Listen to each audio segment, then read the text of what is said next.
And when I did buy it, it had just over 70,000 miles and it had brand new tires and new brakes and all that kind of good stuff. So it was in pretty good serviceable condition, and it's been a great car pretty well. I mean, we've had to put a few repairs in it, as any Porsche would be. And when you take things to the Porsche dealership, you usually don't walk out of there without spending about $1,000, but that's kind of just par for the course when it comes to owning a Porsche. But all in all, for 1998, this car is a blast to drive. So let's go.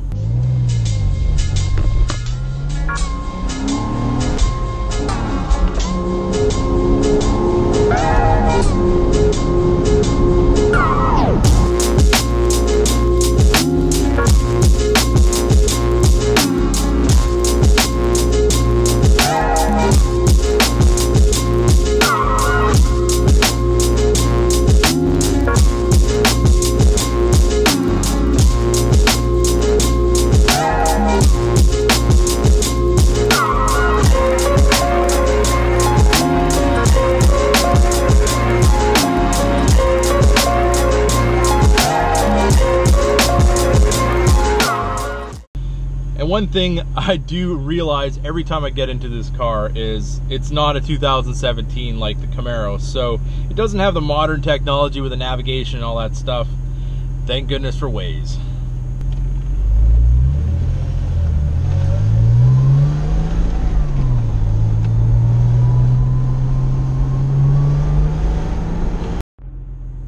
Alright, somehow my Waze got turned into Russian, but either way, I got it figured out. And we are at the post office, so let's go check out the P.O. box.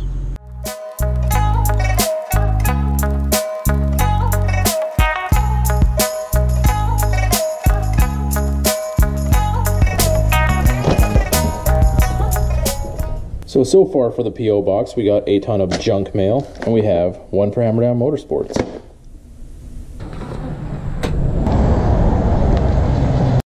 Alright, being that we received our first bit of mail in the P.O. box for Hammerdown Motorsports, we're going to do our very first mail time in the Boxster.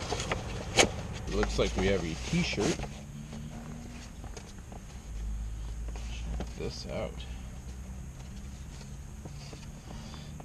Looks like we have a t-shirt from Overkill Auto Garage. And this appears to be a Overkill Auto Garage thumb drive for your keychain. Very cool. So a big thanks to Overkill Auto Garage for sending me the t-shirt and the thumb drive. They have a website that sells performance parts and all kinds of awesome stuff, so their link will be in the description. Definitely check them out. Alright, now that we checked the mail, it's time to head over to the car wash and give this car a much needed bath.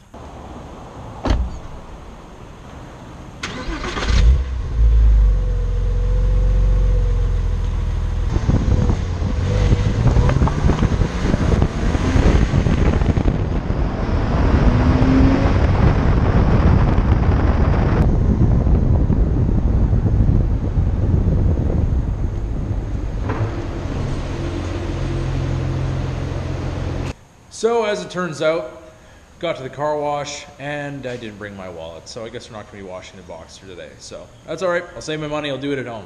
One very nice feature about the 98 Porsche Boxster is the Z-top. All you do is push in this button, lever comes out, turn the key on, hold down the button.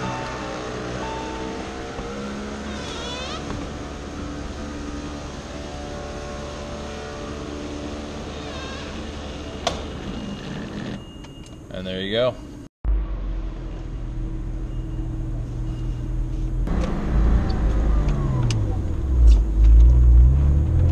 So the engine in the 986 Boxster, which is what this one is a 2.5 liter flat 6 with Variocam 1. And Variocam 1 is a lot like VTEC. When you hit about, I think it's 5,500 RPM, the cam actually changes angle and gives you an extra boost of torque, which is actually a really fun option, because after driving a V8 car for a while, if you were to shift this car like I would the Camaro and kind of keep it in the lower RPM ranges, you're going to think to yourself, well, this car is pretty gutless and it's not that much fun. But when you get this thing into the upper RPM ranges, that is when the magic happens.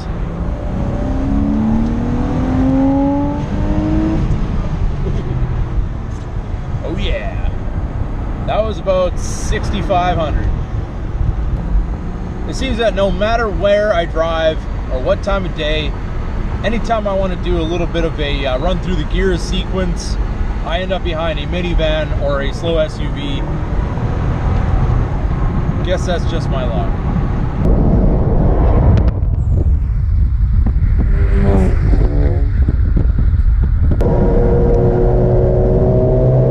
The old Porsche still got it.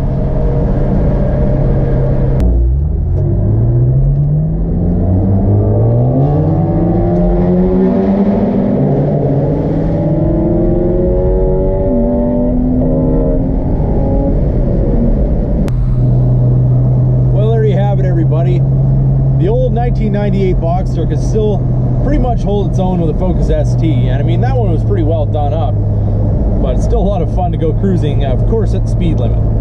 Now, one thing I love about the Porsche Boxster is the fact that being a mid-engine car, you have a trunk in the front and a trunk in the rear, so you actually have a surprisingly large amount of storage space. Now, if you've decided that you're going to go out and buy a fun weekend car and it just so happens to be a 1998 Porsche Boxster, there is one thing you need to know, and that is about the battery. Now, the battery on this car is in the frunk, or the front trunk area, and the only way to open that is with the lever inside the car, and it is electronically released. So if you don't have any power, it will not release. Now, there's two ways to get this open with the battery dead.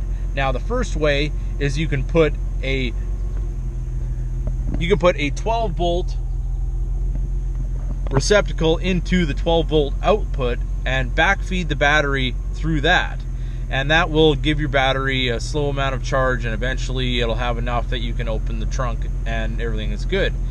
The other way is you can actually go up underneath the bumper, and if you can find the cable that releases the front hood, you can pull on that and release it, and I've had to do that before. So now when I park this car, I always make sure I pop the front hood, because then I don't have to go crawling underneath trying to find the cable or trying to backfeed the battery, because it seems that if you forget to disconnect the battery, you're always going to end up having to do something like that.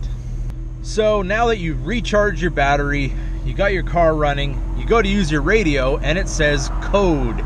Now, these cars back in '98, for security reasons, so nobody would steal your radio, have an individual code for every radio. Now, if you lose battery power, you have to input this code before the radio will work. So it's very important that you know what this code is and write it down in a safe place, so if you ever do lose power, you can just punch it in and your radio works again. So all in all, I basically couldn't get rid of this car even after buying the Camaro.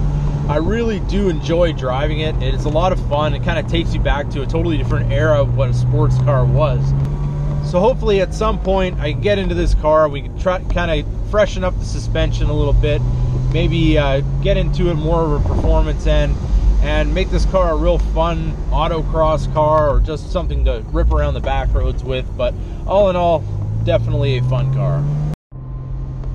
Well, everybody, this is the 1998 Porsche Boxster.